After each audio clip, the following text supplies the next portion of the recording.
Good afternoon. અત્યારે હાલ ઘણા મિત્રો ગઈકાલના જે હાજર છે બધા મિત્રોને વેરી ગુડ આફ્ટરનૂન. મિત્રો ઝડપથી અત્યારે હાલ આપણી સંખ્યા વધી રહી છે પણ જોઈએ એ પ્રમાણમાં નથી વધી રહી, તો ઝડપથી ફટાફટ વિડીયોની લિંકને શેર કરી દો.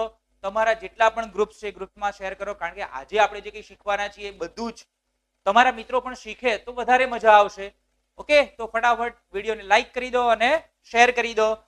હજી કદાચ કોઈ નવો મિત્ર આપણી સાથે જોડાયો હોય તો જરા આપણા ગુજરાતી ક્લાસની લિંક જે છે એ લિંકને એક વખત તમે સ્ટોર કરી દો. કદાચ સ્ટોર ન કરી શકતા હોય તો એક વખત સબસ્ક્રાઇબ કરીને બેલ આઇકનને દબાવી દો, તો અમારા તરફથી અહીંયા ગૂગલ તમને યુટ્યુબ તરફથી એક નોટિફિકેશન સતત આપણો વિડીયો જ્યારે ચાલુ થશે ત્યારે મળશે. અત્યારે હાલ 29 મિત્રો હાજર છે. ફટાફટ દરેક મિત્ર પોતાના ગ્રુપમાં એક વખત શેર કરી દો. આપણે શરૂ કરવા જઈ રહ્યા છીએ આપણું પ્રકરણ નંબર 4, કાર્બન અને તેના સંયોજનો. હું ડોક્ટર મિત્તલ પંડ્યા, પ્રધાનાચાર્ય શ્રીમતી આઈપીસી પટેલ સિદ્ધેશ્વરી વિદ્યાલય સરસાવ, તાલુકો કડી, જિલ્લો મહેસાણા. મારો ટૂંકમાં પરિચય આપ્યો, તમારો વિસ્તૃતમાં પરિચય ચેટ બોક્સમાં આપો, અમને પણ ખ્યાલ આવે કે તમે કઈ જગ્યાએથી છો. Very nice, very nice. અત્યારે હાલ આપણી સાથે 29 મિત્રો છે. 29 મિત્રોને ગુડ આફ્ટરનૂન. ઝડપથી બધા જોડાઈ જાઓ. જે કઈ મિત્રો છે અત્યારે હાલ આપણી સાથે એ દરેક મિત્રોને ચોથા પ્રકરણની શુભકામનાઓ. તમારા કોઈ પણ પ્રશ્નો હોય તો પ્રશ્નો તમે અહીંયા અમને કહી શકો છો. તમારી પાસે પ્રશ્નો કહેવા માટેના મોડ છે એક, અત્યારે હાલ આપણી પાસે લાઈવ ચેટ. બીજો મોડ છે આપણી પાસે, તમે ડિસ્ક્રિપ્શન બોક્સ જોશો તો ડિસ્ક્રિપ્શન બોક્સની અંદર એક ગૂગલ ફોર્મ છે. અને ત્રીજો મોડ આપણી પાસે છે તમે કમેન્ટની અંદર તમારા કોઈ પણ પ્રશ્ન હશે પ્રશ્નનું અહીંથી સમાધાન કરાવવામાં આવશે. એટલે ઝડપથી તમે કોઈ પણ પ્રશ્ન પ્રકરણ નંબર 4 ના લગતો હોય તો અત્યારે હાલ પણ તમે લાઈવ ચેટમાં આપી શકો છો. શરૂ કરવા જઈ રહ્યા છીએ આપણું પ્રકરણ નંબર 4, કાર્બન અને તેના સંયોજનો. મિત્રો ગઈકાલે આપણે કેટલાક સંયોજનોની અંદર ઇલેક્ટ્રોનીય રચના વિશેની વાત કરી નાખી હતી. તો હવે આપણે થોડુંક વધારે આગળ જઈએ અને મિથેન છે એ મિથેનની અંદર આપણે મિથેન સંયોજન કેવી રીતે બને છે એની ચર્ચા કરી લઈએ. તો મિત્રો ફટાફટ આપણે વધારે સમય ન લેતા, મિથેન વિશે તો તમને ખ્યાલ છે જ કે મિથેનની અંદર જે મધ્યસ્થ પરમાણુ હોય એ કાર્બન પરમાણુ છે અને મધ્યસ્થ કાર્બન પરમાણુ C છે અને કાર્બન પરમાણુ નો પરમાણુ ક્રમાંક તો આપણને ખ્યાલ છે, ક્રમાંક 6 છે. અને સાથે સાથે જો ઇલેક્ટ્રોન રચના વિશેની વાત કરવી હોય તો ઇલેક્ટ્રોન રચના આપ કહી શકો છો. હું ફટાફટ લાઈવ ચેટમાં જોઈ રહ્યો છું કાર્બનની ઇલેક્ટ્રોન રચના. પાલનપુરથી અંજલિબેન હાજર છે, વેરી ગુડ. અરે વિદ્યા મંદિર સ્કૂલના અંજલિજી હાજર છે, very nice, very nice. Okay, GVS team, I am not able to chat from my brother's account. Chintan Bhanusali, please unblock it if you are done it. Humble request from my side. બેટા અહીંયા પ્રિયાંશી બેટા કદાચ તમારા તરફથી અહીંયા કોઈ એવો message કદાચ અહીંયાથી કરવામાં આવ્યો હશે જે બીજા માટે અનકમ્ફર્ટ હોય એટલા માટે કદાચ બ્લોક કરેલા હોય. તો તમે જો દીકરાઓ હોય તો પછી આપણે ટેકનિકલ ટીમને કહીશું કે પ્રિયાંશી ભાનુશાળીને જો કદાચ બ્લોક હોય તો એને અનબ્લોક કરી દે. તમે પણ મેસેજ આપી શકો. ઓકે, ચલો અહીંયા વેરી નાઇસ, વેરી નાઇસ. બધા હેતલ કહી રહ્યા છે કે અહીંયા ઇલેક્ટ્રોન રચના 2, 4 છે. આપણે જોઈ શકીએ છીએ કાર્બનની અંદર પ્રથમ કક્ષામાં 2 ઇલેક્ટ્રોન ને બીજી કક્ષાની અંદર 4 ઇલેક્ટ્રોન છે. મિત્રો હવે ફરી પાછું આપણે દર વખતે જે કરતા હતા એ જ કામ આપણે શું કરીએ છીએ કે અહીંયા બહારની કક્ષા જે છે એની અંદર 4 ઇલેક્ટ્રોન છે. 4 ઇલેક્ટ્રોન ભરાવા માટે કેટલા ઇલેક્ટ્રોનની જરૂર પડે અષ્ટક રચના પૂર્ણ કરવા માટે? એને 4 ઇલેક્ટ્રોન ખૂટે છે. એટલે કાર્બન છે 4 ઇલેક્ટ્રોન બહારની કક્ષાના છે, એની 4 ઇલેક્ટ્રોનની ભાગીદારી અન્ય કોઈ પરમાણુ સાથે કરશે. મિથેનમાં કયા પરમાણુ છે? કાર્બન છે, 4 હાઇડ્રોજન છે. એટલે કાર્બન છે એ એના 4 ઇલેક્ટ્રોન 4 હાઇડ્રોજન સાથે અલગ અલગ રીતે ભાગીદારી કરશે. Very nice. ઓકે, તો હવે આપણે વાત કરીએ કાર્બન જે છે એની અંદર રહેલા જે એલ કક્ષાના 4 ઇલેક્ટ્રોન જે ધરાવે છે એમ કક્ષા સંપૂર્ણ ભરવા માટે એને 4 ઇલેક્ટ્રોનની જરૂર પડે છે. એટલે 4 ઇલેક્ટ્રોનની એ ભાગીદારી કરશે અને ભાગીદારી કરી અને મિથેનના અણુનું નિર્માણ કરે છે. મિત્રો આ સાથે જો આપણે વાત કરીએ કે અહીંયા 4 ઇલેક્ટ્રોન ભરાઈ જાય તો 4 ને 4 8 ને 2 10, એટલે નજીકના નિયોનના જેવી ઇલેક્ટ્રોન રચના કાર્બનની થશે અને હાઇડ્રોજનની ઇલેક્ટ્રોન રચના નજીકના હિલિયમના જેવી થશે. આપણે ગઈકાલે આની ચર્ચા થોડી કરી હતી. તો મિત્રો હવે વાત કરીએ નેક્સ્ટ આપણો ટોપિક, જેની અંદર મિથેન અને કેવી રીતે ગોઠવણી થતી હોય છે, ઇલેક્ટ્રોનીય રચના કેવી રીતે એની વાત કરી દઈએ. આ જે 4 ઇલેક્ટ્રોન છે એ 4 હાઇડ્રોજનના એક એક ઇલેક્ટ્રોન સાથે ભાગીદારી કરશે અને અહીંયા સહસંયોજક બંધનથી આપણે 4 બંધ મળશે. ચલો હવે આપણે આગળ વાત કરીએ કે અહીંયા કેવી રીતે જોડાણ થતું હોય છે. તો હું જરા ફટાફટ તમને યાદ કરાવી દઉં. કાર્બન પરમાણુ ક્રમાંક 6. વેરી ગુડ પ્રણવજી, સાચી વાત છે, તમારો જવાબ સાચો છે. રાઠોડ ભાવિકાબેન પણ કહી રહ્યા છે CH4 મિથેન એટલે. તો ચલો હવે કાર્બન 6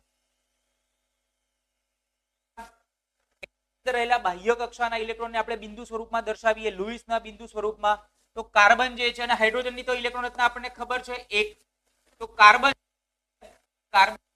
રહેલો અંદર રહેલા 4 બાહ્ય કક્ષાના જે ઇલેક્ટ્રોન છે, બાહ્ય કક્ષાના 4 ઇલેક્ટ્રોન કેવી રીતે જોડાશે?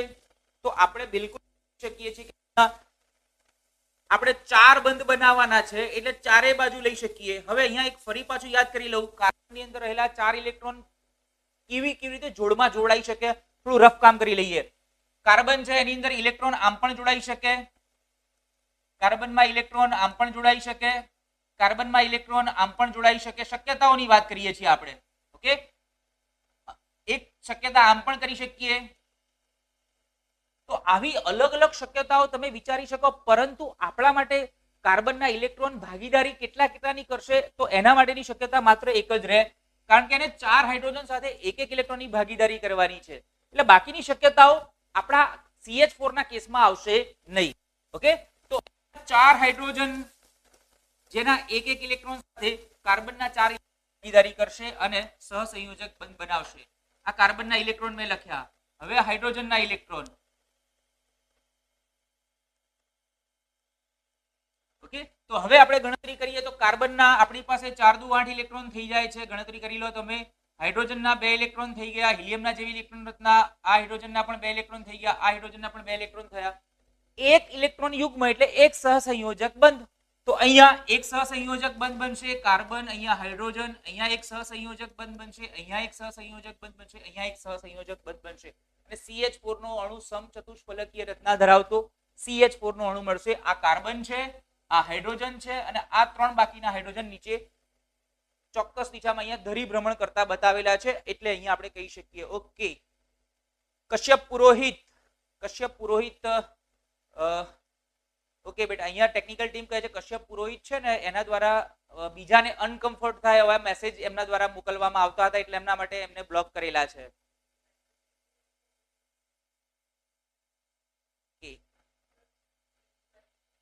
યુગ પુરોહિત તમે છો, પણ તમે કશ્યપ પુરોહિત નું એકાઉન્ટ વાપરી રહ્યા છો, પણ તમારા દ્વારા કંઈક વધારે મેસેજ અનકમ્ફર્ટેબલ હતા.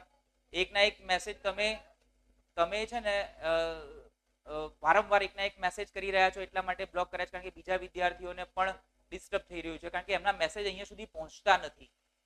ઓકે, એટલે કોઈ પણ મિત્ર હોય તો આપણે બીજાને અનકમ્ફર્ટ થાય એવું ન કરશો. આપણે જે કંઈ આપણે શીખી રહ્યા છીએ એક વખત મેસેજ કરશો, કદાચ એ મેસેજની ગંભીરતા એટલી હશે ટેકનિકલ ટીમ તરત અમારા સુધી પહોંચતો કરી દેશે મેસેજ. ઓકે, અને પછી કદાચ કોઈ એમ પ્રશ્ન પૂછતા હોય, વેરી ગુડ, તમને આવડતું હોય, સારી વસ્તુ છે, પણ આપણે અહીંયા ક્લાસ ડિસ્ટર્બ થાય એવું કામ નહીં કરીએ દીકરા. Okay, voice problem. ઓકે, હું થોડું ધીમું જ બોલતો હતો કારણ કે તમને આવું કંઈક ઠપકો આપવું ગમે નહીં, એટલે ધીમે બોલતો હતો. ઓકે, ચલો હવે આપણે વાત CH4 ની. તમને ખ્યાલ તો આવી ગયો CH4 ની અંદર ગોઠવણી થતી હોય. તો હવે પછી આપણે ઓક્સિજનની પણ વાત કરીએ. ઓક્સિજન અણુની અંદર સહસંયોજક સંયોજન કેવી રીતે બને છે, એમાં બંધન કેવી રીતે થાય છે. ચલો ફટાફટ ઝડપથી, બધાને ખ્યાલ છે જ એટલે હું વાત નથી કરતો આગળ. ઓક્સિજનનો પરમાણુ ક્રમાંક 8 છે, એટલે એની અંદર 8 ઇલેક્ટ્રોન ગોઠવાય છે. ચલો પહેલી કક્ષાની K કક્ષા અને બીજી કક્ષા L કક્ષા. ઓકે, હું લખવા જાઉં છું ત્યારે વોઇસ નો પ્રોબ્લેમ થઈ રહ્યો છે એવું છે. ઓકે, કદાચ અહીંયા કોઈ પિન ઢીલી હોય તો હું જરા ચેક કરી લઉં, પણ એ તો કદાચ નથી. ચલો હવે અહીંયા જુઓ, ઓક્સિજન નો પરમાણ્વીય ક્રમાંક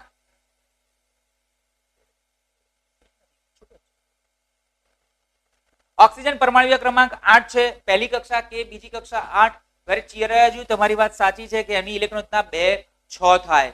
ઓકે, L કક્ષા સંપૂર્ણ ભરવા માટે એની અંદર જો આ કક્ષા સંપૂર્ણ ભરવા માટે 2 ઇલેક્ટ્રોનની જરૂરિયાત છે, એટલે 2 ઇલેક્ટ્રોન ખૂટે છે, એટલે એ 2 ઇલેક્ટ્રોનની ભાગીદારી કરશે. અહીંયા અણુ છે એટલે O2 છે.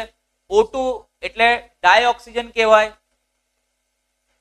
ઓકે, હવે અવાજ સંભળાતો બેટા થંબ આપી દો. થંબ એક આપી દો દીકરા, સંભળાતો સરસ અવાજ હોય તો. ઓકે, ડાયઓક્સિજન છે, બે ઓક્સિજન પરમાણુ પોતાના બબ્બે ઇલેક્ટ્રોનની ભાગીદારી કરશે અને બબ્બે ઇલેક્ટ્રોનની ભાગીદારી કરી અને પછી એ ઓક્સિજનની અંદર સહસંયોજક બંધન આપશે. ઓકે, તો હવે આપણે આગળ વાત કરીએ કે અહીંયા 6 ઇલેક્ટ્રોન એ મેળવે છે. 6 ઇલેક્ટ્રોન મેળવશે એટલે નજીકના નિયોનના જેવી ઇલેક્ટ્રોન રચના પ્રાપ્ત કરશે ઓક્સિજન. ઓકે, બંને ઓક્સિજન પરમાણુઓ. એટલે અહીંયા જે 2 ઇલેક્ટ્રોનની આવશ્યકતા છે એટલા માટે 2 ઇલેક્ટ્રોનની ભાગીદારી કરશે. તમારે યાદ એ રાખવાનું છે દીકરા કે જેટલા અષ્ટક રચના 12મી કક્ષામાં પૂર્ણ કરવા માટે જેટલા ઇલેક્ટ્રોનની જરૂર છે એટલા ઇલેક્ટ્રોનની જ ભાગીદારી કરશે. પછી ભલે એની પાસે ગમે એટલા ઇલેક્ટ્રોન હોય. ઓકે, તો પછી હવે આપણે ઓક્સિજન અણુની અંદર બંધન છે એને આપણે બિંદુ સ્વરૂપની અંદર સમજીએ. ઓક્સિજન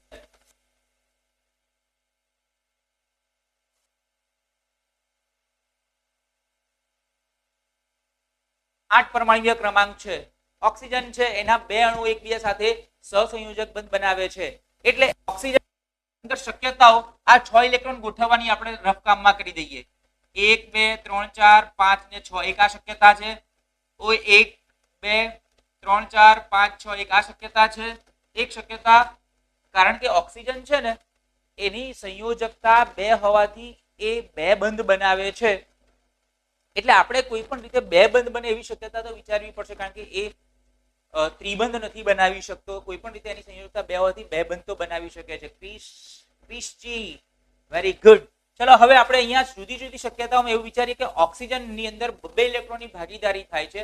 એક ઓક્સિજન પરમાણુ બીજા ઓક્સિજન પરમાણુ સાથે જોડાય છે એટલે અહીંયા 2 ઇલેક્ટ્રોનની ભાગીદારી થતી હોવાથી ગોઠવણી તમને આ રીતની શક્ય બનશે. એનું કારણ એ છે કે H2O માં આપણે આ રીતની ગોઠવણી ઇલેક્ટ્રોનની લીધી હતી કારણ કે આમાં 2 હાઇડ્રોજન અને 1 ઓક્સિજન હતો એટલે 2 હાઇડ્રોજન બંને તરફથી ભાગીદારી કરી શકે. જ્યારે અહીંયા ઓક્સિજનની સાથે ઓક્સિજન જ છે બંને ઓક્સિજન 2 ઇલેક્ટ્રોનની ભાગીદારી કરશે એટલે તમારે આ જ ગોઠવણી અનુકૂળતા તમને આવશે. ઓકે, ચલો બેટા હવે આવી ગયું હશે. હવે ધ્રુવજી તમે પણ યુગના જેમ વારંવાર કહી રહ્યા છે હાઇડ્રોજન ઇલેક્ટ્રોન ગુમાવતો નથી અને મેળવતો નથી તો પછી તેના H+ આયન કેમ કહેવાય છે? H+ આયન એટલે બીજા શબ્દોમાં એને પ્રોટોન જ કહેવાય. પરંતુ તમે બીજા ચેપ્ટરમાં એવું શીખ્યા છો દીકરા કે H+ આયન છે એ H+ આયન હકીકતે જો તમે એને આપણે પ્રોટોન કહીએ છીએ પણ H+ આયન હકીકતે સ્ટેબલ રહી શકતો નથી. એ પાણીના બીજાણુ સાથે પ્રક્રિયા કરીને હાઇડ્રોનિયમ આયન H3O+ આપે છે. એટલે આપણે એ સંદર્ભે વાત કરવી હોય તો H3O+ પણ આપણે કહી શકીએ. ઓકે, ચલો હવે અહીંયા આપણે ઓક્સિજનની વાત કરતા હતા. ઓક્સિજન જે છે એ બીજો ઓક્સિજન પણ એની ગોઠવણી પણ આ રીતે હશે. અહીંયા 2 ઇલેક્ટ્રોનની ભાગીદારી કરશે. ઓકે, ચલો હવે અહીંયા તમે જો આ 1 નંબરનો ઓક્સિજન છે એના ઇલેક્ટ્રોન આટલા થશે 8 થઈ ગયા 4 ને 4 8. 2 નંબરના ઓક્સિજનના પણ 4 ને 4 8 થઈ ગયા. અહીંયા 2 ઇલેક્ટ્રોનની ભાગીદારી થાય છે એટલે અહીંયા 2 ઇલેક્ટ્રોન યુગ્મ મળશે બંધ બનવા માટે. એટલે અહીંયા બંધકારક ઇલેક્ટ્રોન યુગ્મ 2 છે જ્યારે અબંધકારક ઇલેક્ટ્રોન યુગ્મ તમે જુઓ 1 2 3 ને 4 છે. આ પણ યાદ રાખજો કારણ કે આવો પ્રશ્ન પણ ક્વેશ્ચન ની અંદર પૂછાઈ શકે કે ઓક્સિજન અણુની અંદર કેટલા અબંધકારક ઇલેક્ટ્રોન યુગ્મ હોય કે કેટલા બંધકારક ઇલેક્ટ્રોન યુગ્મ હોય. ઓકે, તો અહીંયા તમે જોઈ શકો છો કે ઓક્સિજન આ એનું અબંધકારક ઇલેક્ટ્રોન યુગ્મ, આ બીજો ઓક્સિજન એનું અબંધકારક ઇલેક્ટ્રોન યુગ્મ અને એક યુગ્મ દ્વારા એક સહસંયોજક બંધ બને. અહીંયા 2 યુગ્મ છે એટલે અહીંયા 2 સહસંયોજક બંધ બનશે એટલે કે ઓક્સિજન અણુમાં દ્વિબંધ હોય છે. ઓકે, સ્ટોલન ગેમરજી અહીંયા બધી સૂચના મળી જશે દીકરા. કાલે એક્ઝામ છે કે નહીં એ બધી સૂચના તમને અહીંયા જ મળી જશે. કેવા મૂડમાં હશે એ પણ તમને હું જરા કહી દઈશ. ઓકે, બિલકુલ કહી દઈશ, એનો સમય આવશે એટલે તરત કહી દઈશ. ચલો એટલે અહીંયા ઓક્સિજન અણુ છે એટલે O2 આ રીતે આપણને ક્રિએટ થયેલો જોવા મળશે. અહીંયા તમને દર્શાવ્યું છે કે ઓક્સિજન અણુની અંદર જો દ્વિબંધ આ રીતે ગોઠવાયેલા હોય છે 2 ઓક્સિજન અણુઓની ગોઠવણી આ રીતે થયેલી હોય છે. ચલો મિત્રો ત્યાર પછી આપણે અહીંયા દ્વિબંધની વાત તો આપણે કરી નાખી. હવે આપણે આગળ વાત કરીએ નાઇટ્રોજન અણુની અંદર રહેલું સહસંયોજક બંધન. નાઇટ્રોજનનો પરમાણુ ક્રમાંક 7 છે. પરમાણુ ક્રમાંક 7 છે એટલે આપણે એની કક્ષાની જો વાત કરીએ તો પ્રથમ કક્ષામાં 2 ઇલેક્ટ્રોન, બીજા કક્ષાની અંદર L કક્ષાની અંદર 5 ઇલેક્ટ્રોન છે. 5 ઇલેક્ટ્રોન છે એટલે અષ્ટક રચના પૂર્ણ કરવા માટે 3 ઇલેક્ટ્રોનની જરૂરિયાત છે. 3 ઇલેક્ટ્રોનની જરૂરિયાત છે. ઓકે,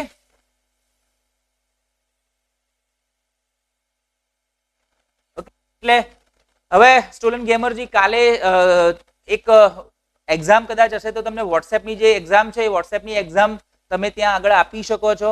આપણે અહીંયા ક્લાસની અંદર પણ આપણે એક નાનકડી એક ક્વિઝ તો કરવાના જ છીએ. ઓકે, એક નાનકડી ક્વિઝ તો કરીશું આપણે, પણ એ એક્ઝામ ફોર્મેટમાં નહીં, એ ક્વિઝ ફોર્મેટમાં હશે. પરંતુ તમારે વોટ્સએપ બેઝ તમારે જો કોઈ ટેસ્ટ આપવાની હોય તો કાલે ટેસ્ટ છે. ઓકે,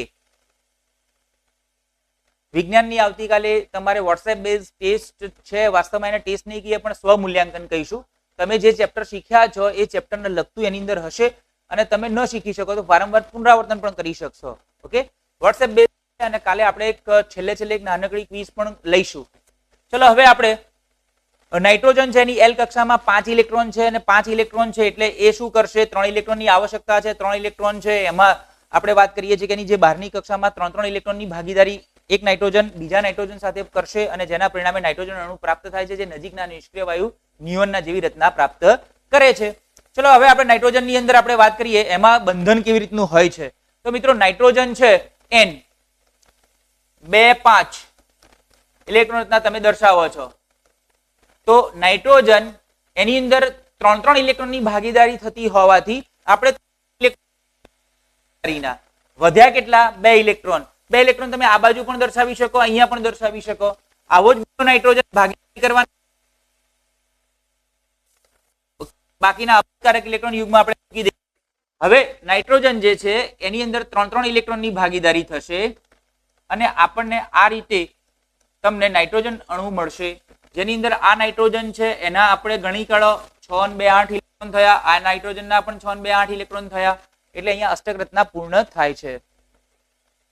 ચલો હવે આપણે વાત કરીએ અહીંયા 3 ઇલેક્ટ્રોનની ભાગીદારી થતી હોવાથી અહીંયા 3 બંધ બનશે કારણ કે અહીંયા 3 બંધકારક ઇલેક્ટ્રોન યુગ્મ મળે છે. તો નાઇટ્રોજન જે છે એ નાઇટ્રોજનની અંદર અહીંયા 3 બંધ મળે છે અને 2 અબંધકારક ઇલેક્ટ્રોન યુગ્મ મળે છે એટલે જેથી કરીને અહીંયા N2 અણુ આ રીતે આપણને પ્રાપ્ત થાય છે. મિત્રો ખાસ યાદ રાખજો અહીંયા હાઇડ્રોજન એક બંધ, ઓક્સિજન દ્વિબંધ, નાઇટ્રોજન ત્રિબંધ. હવે નાઇટ્રોજનના 2 ઉદાહરણ જોયા આપણે. એક NH3 જોયું અને બીજું N2 જોયું. હવે મિત્રો NH3 અને N2 બંનેની જો તમે વાત કરો તો NH3 અને N2 બંનેની અંદર શું છે? તો NH3 છે એની અંદર સિંગલ બોન્ડ છે. કેવી રીતે? તો નાઇટ્રોજન છે હાઇડ્રોજન સાથે એક બંધથી જોડાય છે. N2 ની અંદર નાઇટ્રોજન એ બીજા નાઇટ્રોજન સાથે 3 બંધથી જોડાય છે. એટલે આ વાત યાદ રાખજો કે અહીંયા દરેકે દરેક તત્વના પરમાણુઓ છે એ ચોક્કસ પ્રકારની બંધ સંખ્યા એમની પાસે હોય. એમની જેટલા ઇલેક્ટ્રોન ખૂટતા હોય એટલા પ્રમાણે ભાગીદારી કરી શકે. ઓકે, ચાલો હવે આપણે આગળ વાત કરીએ. સલ્ફર. સલ્ફરની અંદર બિંદુ રચના કેવા પ્રકારે હોય છે? સલ્ફરની અંદર 8 પરમાણુઓ હોય. સલ્ફરના 8 પરમાણુ કેવી રીતે જોડાય છે એની જરા વાત કરી દઈએ. સલ્ફર S8 એની ઇલેક્ટ્રોન રચનાની વાત કરીએ તો સલ્ફર આપણે 16 પરમાણુ ક્રમાંક અને 16 પરમાણુ ક્રમાંક ગોઠવાય છે કેવી રીતે? 2 8 અને 6. 2 8 6 બહારની કક્ષામાં 6 ઇલેક્ટ્રોન છે. હવે સલ્ફરનો એક પરમાણુ બીજા પરમાણુ સાથે જોડાઈ અને 8 S પરમાણુઓ જોડાય છે. અને કેવી રીતે જોડાશે તો એને યાદ રાખવાનું છે દીકરાઓ. અહીંયા મેં 2 પ્રકારે દર્શાવેલું છે. અહીંયા મેં તમને 2 પ્રકારે દર્શાવેલું છે. અહીંયા બિલકુલ તમે જોઈ શકો છો બિંદુ રચના અને તમે એની વલય આકારની રચના જે મુગટ આકારની રચના પણ કહેવામાં આવે છે. ચલો હવે આપણે આગળ વાત કરીએ તો આ જે ગોઠવણી કેવી રીતે થાય છે એને યાદ રાખવાનું છે તમારે. તો એના માટે તમારે W યાદ રાખવાનું. W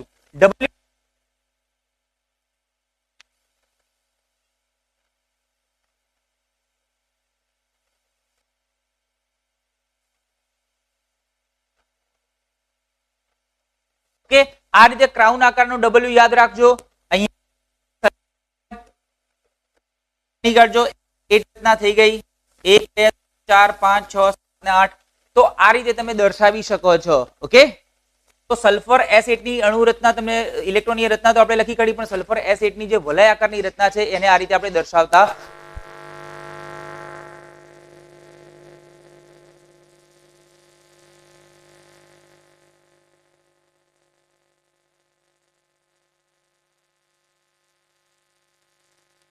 વિશેની આપણે વાત કરી નાખી છે, શીખી પણ ગયા છીએ આપણે.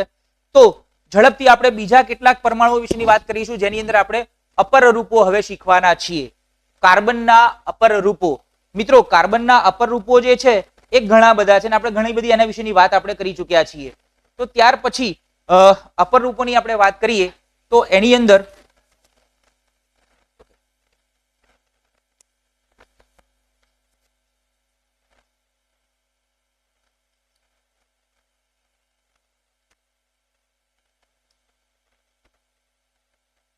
બેટા અહીંયા ટેકનિકલ ખામી એવી થઈ છે કે અચાનક લાઇટ જતી રહી. કદાચ આપણી પાસે જે અત્યારે સ્ટ્રીમિંગ થઈ રહ્યું છે એ યુપીએસ થી છે એટલે કદાચ સ્ટ્રીમિંગ ચાલુ હશે પણ સ્ક્રીન આપણી પાસે પાછળથી ચાલુ થશે. મિત્રો હવે આપણે વાત કરવાના છીએ કાર્બનના અપર રૂપો વિશે વાત કરવાના છીએ. કાર્બન તત્વ છે એ કાર્બન તત્વ એ જુદા જુદા સ્વરૂપો ધરાવે છે અને એ જુદા જુદા સ્વરૂપોની અંદર આપણે હીરો, ગ્રેફાઇટ અને ફુલેરિન્સ વિશેની વાત કરીશું. હવે તમે બુકની અંદર તમે જોશો તો કાર્બન જે છે એની આપણને કેટલીક ચર્ચાઓ અહીંયા આપણને કરેલી છે. નહીં જરૂર તો હીરો, ગ્રેફાઇટ અને ફુલરિન્સ વિશેની વાત કરીશું. મિત્રો કાર્બન એના બહુરૂપો એ અથવા તો અપર રૂપોની અંદર બંધારણની અંદર તો કાર્બન જ હોય છે, એમાં તો કોઈ ફેરફાર હોતો નથી. પરંતુ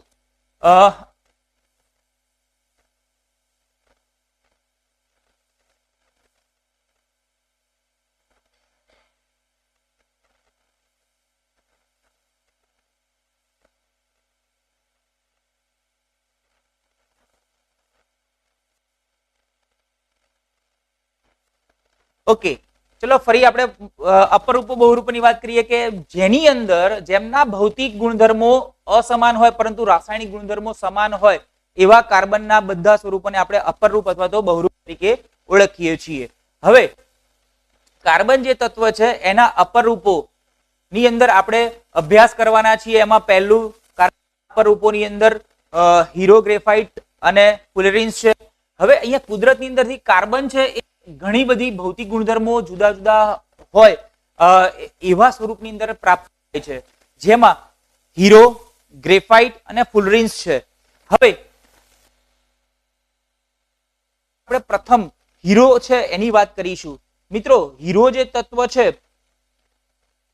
એ હીરા તત્વની રચના વિશેની વાત તમને બિલકુલ ખ્યાલ છે જ કે હીરો જે છે એ 4 પરમાણુઓ સાથે ત્રિપરિમાણીય અષ્ટફલકીય રચના ધરાવે છે અને ત્રિપરિમાણીય અષ્ટફલક રચના એ મજબૂત અષ્ટક રચના કહેવાય છે, મજબૂત બંધનવાળી રચના કહેવાય છે. એટલા માટે તો હીરો સખત છે. એની અંદર ત્રિપરિમાણીય અષ્ટક રચના આ પ્રકારે કંઈક હોય છે. એટલા માટે જ હીરો સખત છે કારણ કે એ ત્રિપરિમાણીય રચના બનાવે છે અને એના અણુઓ છે એકબીજાની નજીક નજીક ગોઠવાયેલા હોય છે. એટલા માટે હીરો સૌથી સખતમાં સખત પદાર્થ તરીકે આપણે જાણીએ છીએ.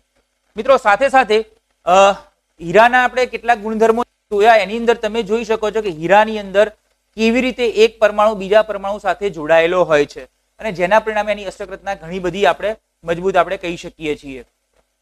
ચલો હીરાના કેટલાક ભૌતિક ગુણધર્મોની વાત કરી દઈએ. હીરો કાર્બનની સમચતુષ્ફલકીય ગોઠવણી ધરાવતો હોવાથી સૌથી સખત પદાર્થ છે. હીરામાં કાર્બનની ગીચતાના કારણે એની ઘનતા વધુ હોય છે.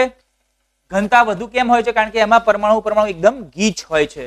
સાથે સાથે હીરાની અંદર અસંખ્ય સહસંયોજક બંધન હોવાથી હીરો છે એ બિંદુ ખૂબ ઊંચું ધરાવે છે કારણ કે એની અંદર ઘણા બધા પરમાણુઓ છે, ઘણા બધા સહસંયોજક બંધો છે.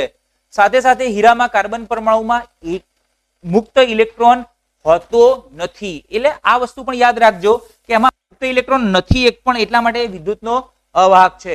ક્યાંક તમને એવો પ્રશ્ન પૂછી શકે કાર્બનનું કયું સ્વરૂપ એ વિદ્યુતનું વહન કરી શકે છે અને કયું સ્વરૂપ વિદ્યુતનું વહન કરી શકતું નથી? તો કાર્બનનું એક સ્વરૂપ હીરો એ વિદ્યુતનું વહન કરી શકતો નથી કારણ કે એમાં મુક્ત ઇલેક્ટ્રોન નથી. ઇલેક્ટ્રોન વિદ્યુતનું વહન કરવા માટે કાં તો ઇલેક્ટ્રોન હોવા જોઈએ કાં તો આયન હોવા જોઈએ. કાર્બનની અંદર આયન હોતા નથી કારણ કે સહસંયોજક બંધન ધરાવે છે એટલે એમાં આયનો નથી. સાથે સાથે એમાં મુક્ત ઇલેક્ટ્રોન પણ નથી એટલે અહીંયા હીરો છે એ વિદ્યુતનું વહન કરી શકતો નથી. વક્રી ભવનાંક વધારે હોવાથી એ પારદર્શિતા પણ ધરાવે છે. સાથે સાથે આપણે વાત શુદ્ધ કાર્બનને અતિ ઊંચા દબાણે અને તાપમાને લઈ જઈ અને આપણે પ્રયોગશાળામાં હીરા બનાવી શકીએ છીએ પણ એનું કદ પ્રમાણમાં નાનું હોય છે. ઓકે બેટા આ ચેપ્ટરની આકૃતિ દોરવાની પણ કઈ આકૃતિ? બેટા અહીંયા બંધારણીય સૂત્રો તમને પૂછવાશે અને આકૃતિની અંદર જો વાત કરીએ તો મિસેલની આકૃતિ આવશે. હમણાં આપણે જે ડ્રો કરતા હતા એને આકૃતિ નહીં કહીએ, એમાં એની ઇલેક્ટ્રોન રચના અને સહસંયોજક સંયોજનની જોડાણ કહીશું આપણે. અને આકૃતિની જો દ્રષ્ટિએ વાત કરીએ તો સાબુની જે પ્રક્રિયા છે એની અંદર જે મિશેલ રચના છે એ આકૃતિ કદાચ તમારે દોરવાની થાય જો કદાચ પૂછાય તો. ગ્રેફાઇટ કરી શકે છે એ સમજી નહીં શકે. હા, ગ્રેફાઇટ વિદ્યુતનું વહન કરી શકે છે દીકરા. અંજલિજી તારી વાત સાચી બેટા. ગ્રેફાઇટ છે વિદ્યુતનું વહન કરી શકે છે. ઓકે, સાચી વાત છે. હીરો અધાતુઓનું એક અપવાદ છે. વેરી ગુડ, સરસ. તમે ધાતુ અધાતુ બંને ભેગા કર્યા, વાહ સરસ. સામાન્ય રીતે અધાતુઓ કેવા છે? નરમ છે. પણ હીરો એક અધાતુ એવું તત્વ છે કે જે સૌથી સખત પદાર્થ છે. Very nice Ashokji. મિશેલ રચના સમજાવો બેટા. મિશેલ રચના પણ આવશે, પણ ક્રમમાં આવશે દીકરા, આવી જશે. ઓકે,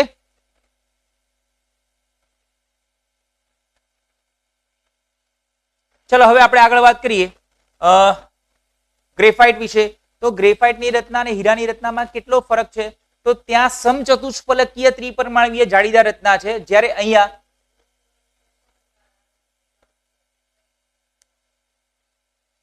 ઓકે અહીંયા જો બેટા યુગ છે તું દીકરા તું તારા એકાઉન્ટ થી એક વખત અહીંયા મેસેજ કરી દે એટલે તને પછી અનબ્લોક કરી દઈએ આપણે. હ ચલો તારા મેસેજ તારું જે એકાઉન્ટ છે દીકરા એનાથી તું મેસેજ કર, જેનાથી તું અનબ્લોક છે ને, જે પહેલા તું વારંવાર યુગ કરતો તો મેસેજ, એ એકાઉન્ટ થી એક વખત લોગિન થાય તો તને પછી અનબ્લોક કરીએ અને એની અંદરથી કોઈ મેસેજ કર.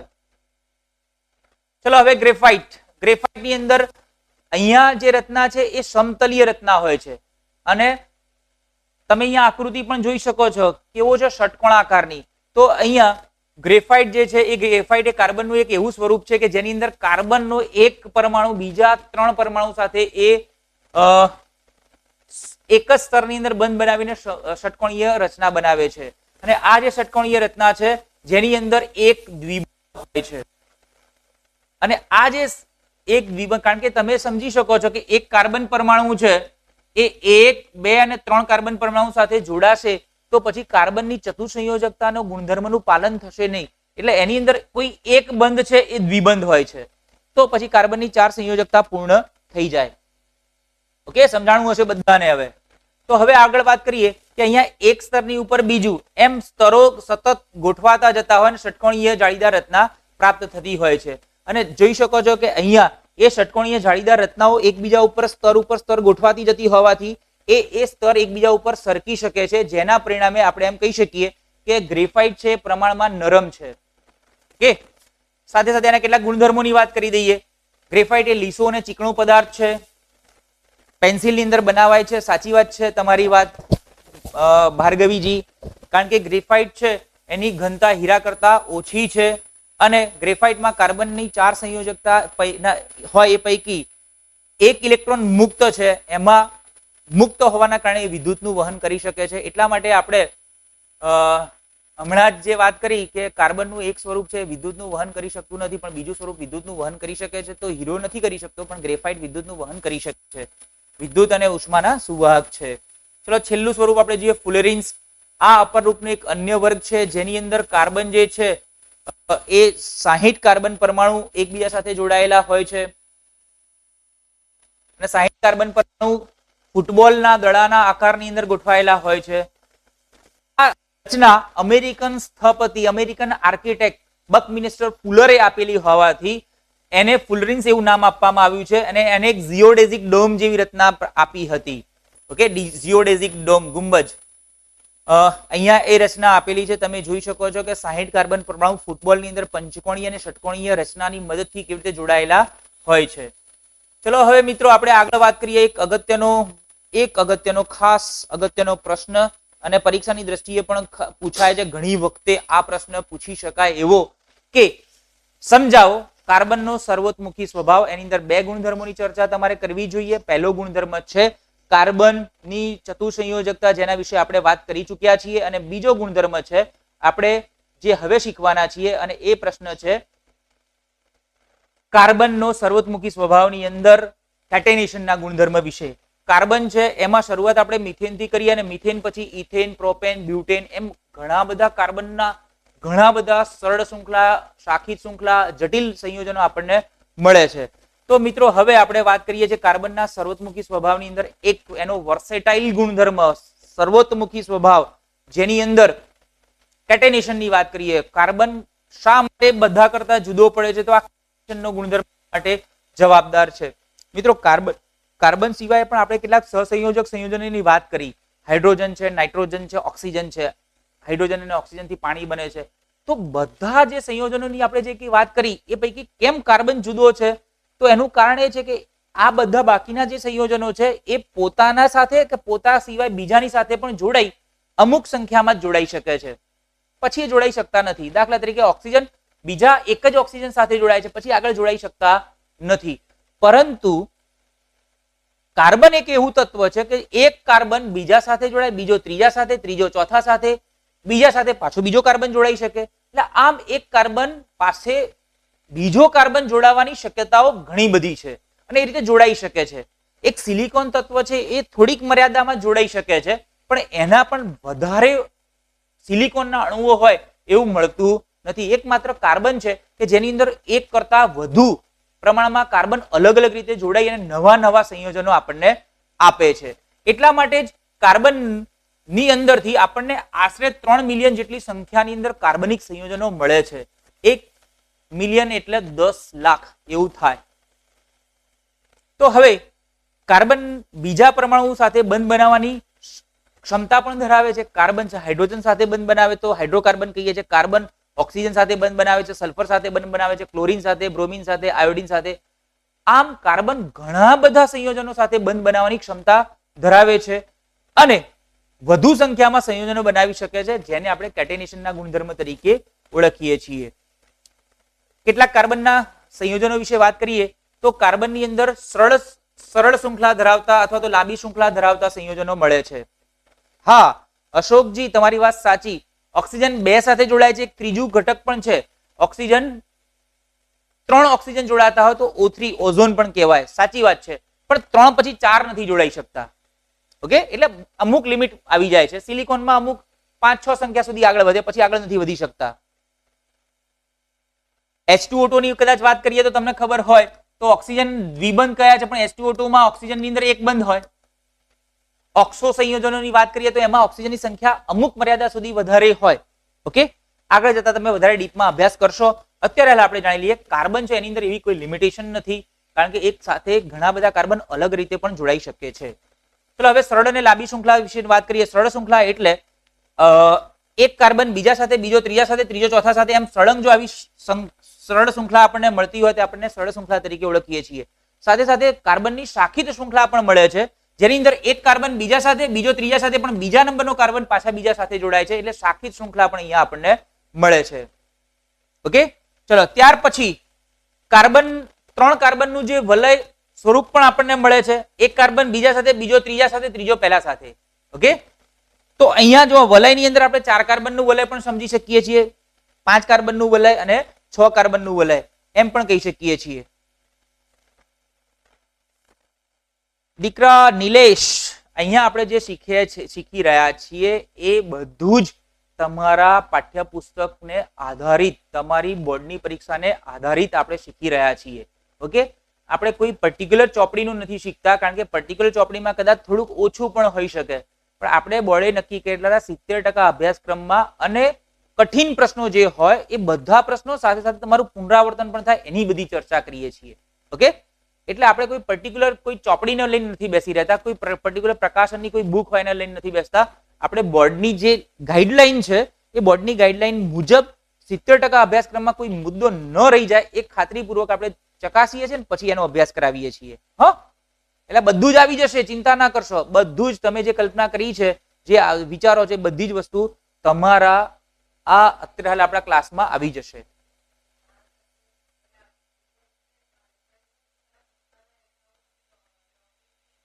અમારે ટેકનિકલ ટીમ કહી રહ્યા છે તમે અત્યારે હાલ સ્પેમ કરી રહ્યા છો, અત્યારે હાલ સ્પામિંગ કરી રહ્યા છો, પણ તમે અત્યારે હાલ તમારા પોતાના એકાઉન્ટથી મેસેજ કરો, લોગિન ત્યાંથી થાવ, વારંવાર એકના એક મેસેજ કરીને ઓર તમે ડિસ્ટર્બ કરી રહ્યા છો ક્લાસને, કારણ કે બીજા કોઈના મેસેજ વંચાતા નથી દીકરા.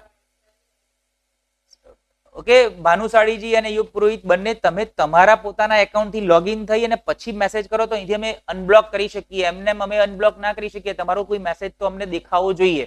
તમે બીજા કોઈના એકાઉન્ટનો ઉપયોગ કરો છો અને બીજું એકાઉન્ટ ખોલવાનું કહો, તમે અહીંયા અમારી સાથે લાઈવ કનેક્ટ જ નથી થયા અત્યારે હાલ. ઓકે, એટલે હવે વારંવાર મેસેજ દીકરા ન કરશો. અમારે તમને અનબ્લોક કરવા હોય તો પણ તમે તમારા એકાઉન્ટથી લોગિન થઈને પછી તમે અમારી સાથે જોડાઓ. ઓકે, હા ભાર્ગવી બેટા, ટિપ્સ મળશે ચોક્કસ.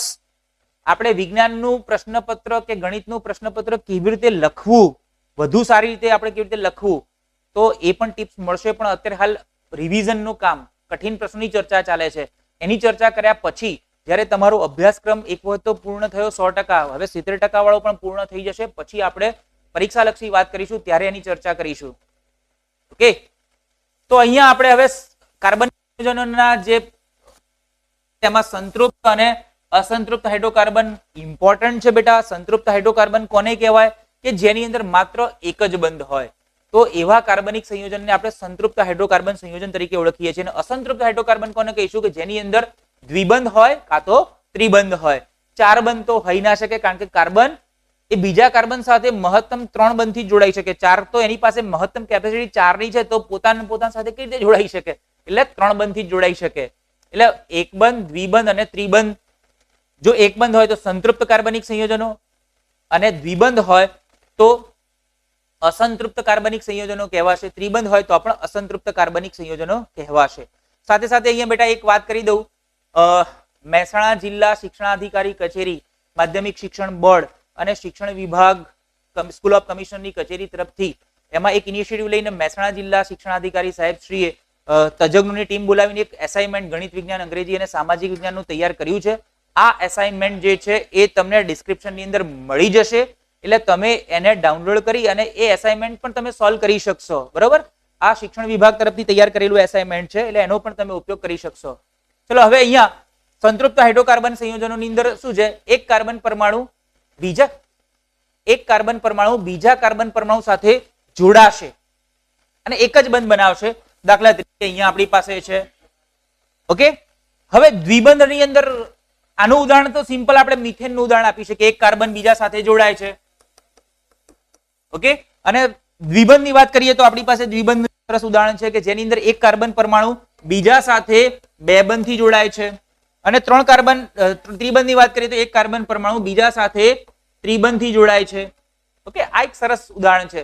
અહીંયા મેં બાકીના જે લીટા કર્યા છે એને સમજવાનું, એ હાઇડ્રોજન છે. ઓકે, તો અહીંયા આ હાઇડ્રોજન છે. આનું જો નામકરણ તો આ જે છે એને આલ્કેન કહેવાય છે. આલ્કેન, આ એને આલ્કીન કહેવાય છે, અને આ છે એને આલ્કાઇન કહેવાય છે. એક બંધ આલ્કેન, દ્વિબંધ આલ્કીન, 3 બંધ આલ્કાઇન. ઓકે, અને જો પર્ટિક્યુલર નામ કરીએ તો આ છે આલ્કેન ઇથેન, આ છે આલ્કીન ઇથીન, અને આ છે આલ્કાઇન ઇથાઇન. સમજીએ આપણે.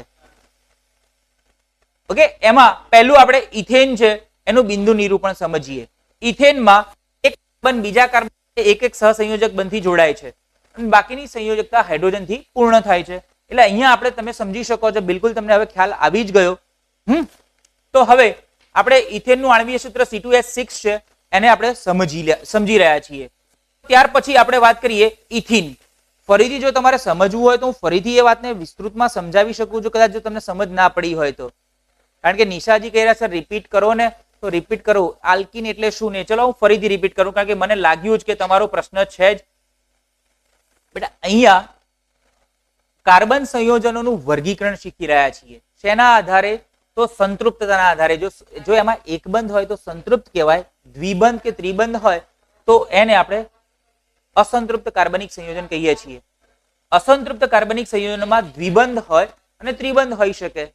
જો એક બંધ હોય તો એને આલ્કેન કહેવાય.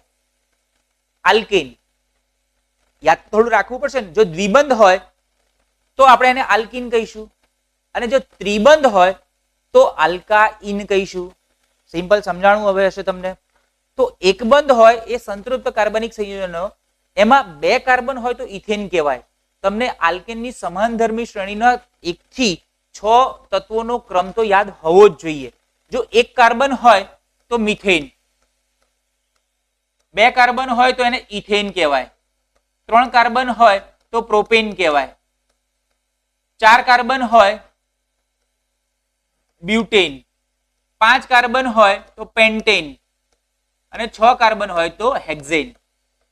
બેટા આ નામ તો તમને યાદ રાખવા જ પડશે, એના આધારે બાકીના નામકરણ આપણે કરી શકીએ.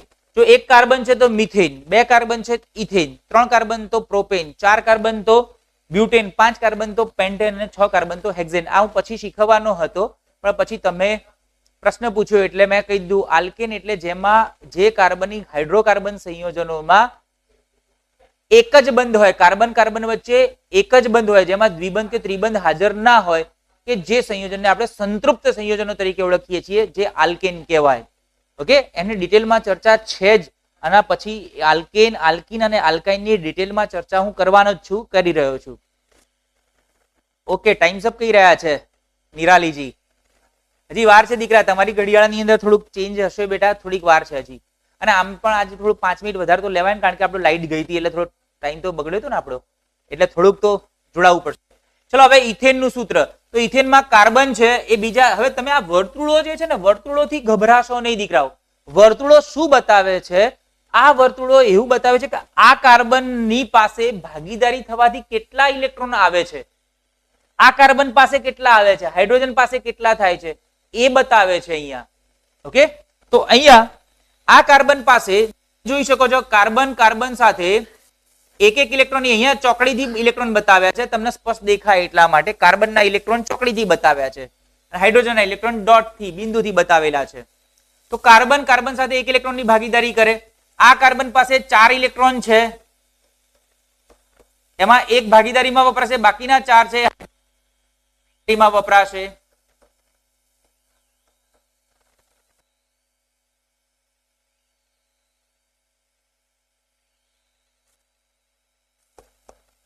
અને અહીંયા તમે જોઈ શકો છો એ જ રચના, કાર્બન કાર્બન પાસે સિંગલ બોન્ડ, હાઇડ્રોજન સાથે સિંગલ બોન્ડ છે, કારણ કે હાઇડ્રોજન તો દ્વિબંધ બનાવી શકતો નથી. C2H6 આનું અણુસૂત્ર છે C2H6. આ છે ઇથેન, યાદ રાખી લેજો મિત્રો. ચલો ત્યાર પછી ઇથિન. ઇથિનમાં કાર્બન કાર્બન પાસે દ્વિબંધ હોય. દ્વિબંધ હોય એટલે તમને સિમ્પલ ખ્યાલ આવી ગયો કે બે બંધ ક્યારે બને? જ્યારે બબ્બે ઇલેક્ટ્રોનની ભાગીદારી થાય. આવું આપણે શીખ્યા હતા ઓક્સિજનમાં. તો અહીંયા કાર્બન છે એ બબ્બે ઇલેક્ટ્રોનની ભાગીદારી કરશે. અહીંયા તમે જોઈ શકો છો કાર્બન બીજા કાર્બન સાથે બબ્બે ઇલેક્ટ્રોનની ભાગીદારી કરશે. એટલે અહીંયા આ કાર્બન પાસે 4 ઇલેક્ટ્રોન હતા, એમાંથી 2 ઇલેક્ટ્રોન ભાગીદારીમાં આપ્યા. હવે વધ્યા 2 ઇલેક્ટ્રોન. 2 ઇલેક્ટ્રોન હાઇડ્રોજન સાથે ભાગીદારી, અલગ અલગ પરમાણુ સાથે ભાગીદારીમાં વપરાશે. ઓકે, એવું કામ અહીંયા પણ થશે. સિમ્પલ. ઇથિનની અંદર આપણને દ્વિબંધ મળશે. અને ત્યાર પછી આપણે વાત કરીએ ઇથિનના અણુસૂત્રની, તો અહીંયા તમે ગણતરી પણ કરી શકો. C2H4 ઇથિનનું અણુસૂત્ર છે. અને પછી આપણે વાત કરીએ ઇથાઇન, જે છેલ્લું આપણે જોયું હતું ઇથાઇન. તો ઇથાઇનની અંદર ત્રિબંધ, આલ્કાઇન છે, ત્રિબંધ આવે અને એનું અણુસૂત્ર છે C2H2. એટલે 2 કાર્બન પરમાણુ છે.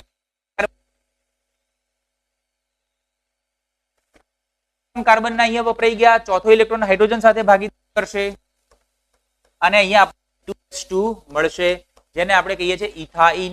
તો ઇથાઇનમાં 3 બંધ આપણને જોવા મળે છે. ઓકે, તો આ રીતે આપણે સંતૃપ્ત અને અસંતૃપ્ત કાર્બનિક સંયોજનો ફટાફટ ઝડપથી આપણે એને સમજી લઈએ, કારણ કે પરીક્ષાની દ્રષ્ટિએ પણ ઇમ્પોર્ટન્ટ ટોપિક છે આ રહ્યો. ઓકે, તો સંતૃપ્ત કાર્બનિક સંયોજન એટલે જે કાર્બનિક સંયોજનમાં કાર્બન પરમાણુઓ માત્ર એક બંધથી જોડાયેલા હોય એવા સંયોજનોને આપણે સંતૃપ્ત કાર્બનિક સંયોજનો કહીએ છીએ. અસંતૃપ્ત કાર્બનિક સંયોજન એટલે જેમાં કાર્બનિક સંયોજનો 2 કે તેથી વધુ કાર્બન પરમાણુ દ્વિબંધ કે ત્રિબંધથી જોડાતા હોય, જેને આપણે અસંતૃપ્ત કાર્બનિક સંયોજનો કહીએ છીએ. ઓકે, અસંતૃપ્ત સંયોજન, આ મુદ્દો જોજો ખાસ. અસંતૃપ્ત સંયોજનો સંતૃપ્ત સંયોજનની સરખામણીમાં વધુ ક્રિયાશીલ હોય છે. એનો મતલબ એક બંધ હોય તો એ પ્રક્રિયા તો કરી શકે છે, પણ એના કરતા દ્વિબંધ અને ત્રિબંધ હોય એ વધુ ક્રિયાશીલ હોય, કારણ કે એમાં અસંતૃપ્તતા છે, એટલે અંદર કશું એડ થઈ શકે એમ છે. અસંતૃપ્ત સંયોજનો જે હોય એ વધુ ક્રિયાશીલ હોય, યાદ રાખજો મિત્રો. ચલો હવે આપણે આગળ વાત કરીએ કાર્બનના 6 સંયોજનોના નામ, સૂત્રો અને એના બંધારણીય સૂત્રો વિશેની વાત કરીએ. તો અહીંયા મેં હમણાં તમને ચર્ચા તો કરી નાખી, પણ ફરીથી એક વખત જોઈ લઈએ. કાર્બન પરમાણુ સંખ્યા 1 હોય તેને મિથેન કહેવાય. એનું સૂત્ર અણુસૂત્ર CH4. આ તૈયાર કરજો દીકરાઓ. CH4 એનું બંધારણીય સૂત્ર કાર્બનની પાસે 4 બંધ બનશે જે હાઇડ્રોજન જોડાયેલું છે. પછી ઇથેન C2H6. હવે આ C2H6 ને એ બધી જે રચના કેવી રીતે આવે છે એ પણ ચર્ચા કરી લઈએ. અહીંયા તમે જોઈ શકો છો એનું ઇથેનનું બંધારણીય સૂત્ર. ઓકે, પ્રોપેન C3H8, 3 કાર્બન પરમાણુ એકબીજા સાથે જોડાયા છે અને સાથે બાકીની સંયુક્તતા આપણે હાઇડ્રોજનથી પૂર્ણ કરી નાખીએ છીએ. બ્યુટેન C4H10, પેન્ટેન C5H12 અને હેક્ઝેન C6H14. એટલે એક વખત તમે બધા જાતે આ દોરવાનો પ્રયત્ન કરજો. હવે અહીંયા તમે જોઈ શકો છો કે અહીંયા ક્રમશઃ શું ફેરફાર થાય છે. તો તમે અહીંયા જોઈ શકો CH4 માંથી C2H6 છે. તો અહીંયા આપણે એનો સામાન્ય સૂત્ર જો આલ્કેનની વાત કરીએ તો એ સામાન્ય સૂત્ર છે CnH2n+2. આ યાદ રાખજો, આલ્કેન સંતૃપ્ત સંયોજન છે. આલ્કેનનું સામાન્ય સૂત્ર, તો આલ્કેનનું સામાન્ય સૂત્ર છે CnH2n+2. હવે n બરાબર 1 2 3 4 એમ મૂકવાના. n બરાબર C1 2 2 4 છે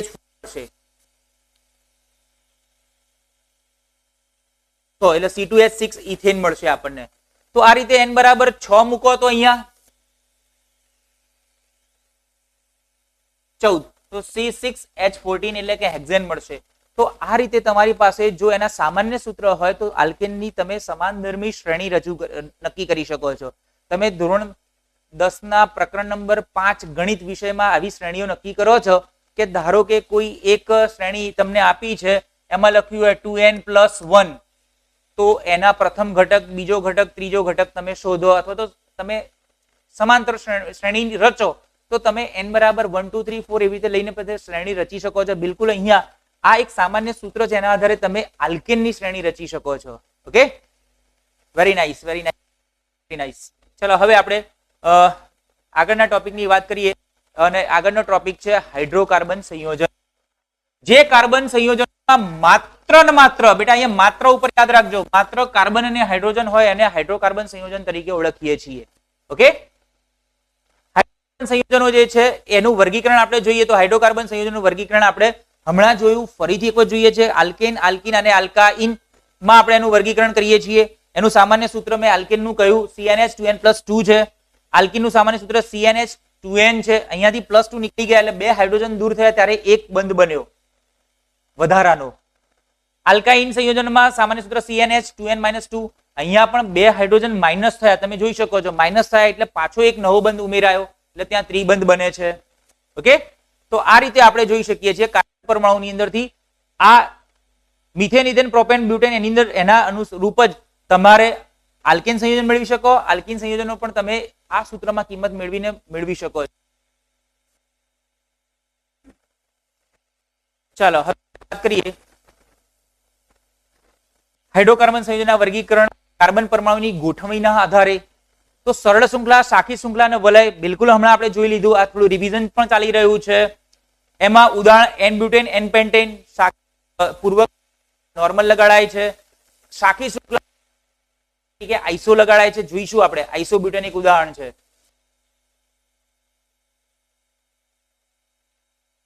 વલય લાગે છે.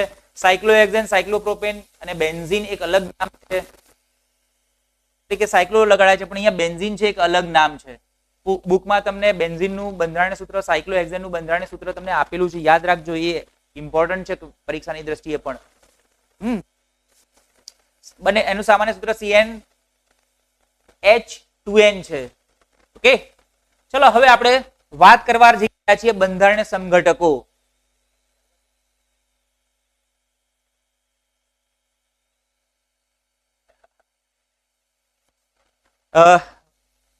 શરૂ કર્યું મેં બંધારણીય સમઘટકો, પણ વાત ટેકનિકલ ટીમ કહી રહ્યા છે સર ટાઈમ થઈ ગયો છે એટલે હવે અહીંયા સ્ટોપ થવું જ પડશે. અને વિદ્યાર્થીઓ પણ સરસ કમેન્ટ કરી રહ્યા છે. કાનજી પરમારજી, અભિનંદન તમને પણ કે તમે અમારી સાથે જોડાયા છો અને તમારો આભાર કે તમે અમારા કામને વખાણી રહ્યા છો. ઓકે, ધ્રુવજી તમે અત્યારે હાલ 9મા ધોરણની ટેસ્ટની વાત કરી રહ્યા છો. અત્યારે હાલ આપણે 10માના ક્લાસમાં છીએ તો 10માના ક્લાસમાં 10માની વાત કરીશું, 9માના ક્લાસમાં 9માની વાત કરીશું. ઓકે, તો આજે મજા પડી ગઈ, વચ્ચે ડિસ્ટર્બન્સ થયું પણ છતાં તમે સાથે જોડાયેલા રહ્યા અને ખૂબ મજા પડી ગઈ. બસ આ રીતે ભણતા રહેજો. કોઈ પણ ક્વેશ્ચન હોય તો તમે અત્યારે કમેન્ટમાં લખી શકો છો. બસ આજે આટલું જ. જય હિન્દ, જય ભારત, જય જય ગરવી ગુજરાત અને જય વિજ્ઞાન.